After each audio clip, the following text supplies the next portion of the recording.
Ano ba ang course nyo? Vulcanizing? Hindi ko maintindihan, mga tingin. Okay, alright. At Badet, sino bang kasama mo? Wala po. Wala? May boyfriend ka ba? Wala. Bakit naman?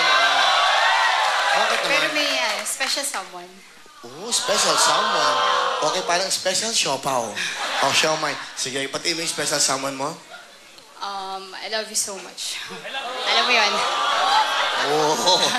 Ba't ganyan kayo? Proud kayo sa special someone. Yung special someone mo ba? Kaedad mo? Ilang taon na siya? 25.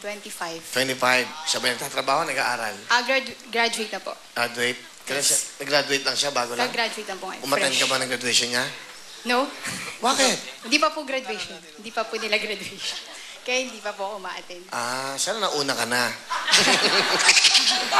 Ano, yun lang ang gusto mo sabihin sa kanya? Wala nang iba. I love you so much. Special someone ang tawag nun? I love you so much mo? Opo. Matagal na ba kayong special sa isa't isa? Sobra. Talaga?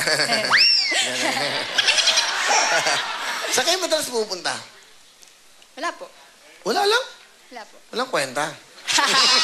Dapat no, kayo sine, nagmamall kayo, kumakain kayo sa labas. Hindi ba? Hindi ba kayo ganon? Hindi po ganun kasi bawal po. Bawal pa po kasi Ilan taong ka na ba, if you don't mind? 18 po. 18, oh. No, ano ka na eh, legal na 18, di ba? Opo. So, ba't bawal? Kasi kailangan ko munang tumulong sa family ko.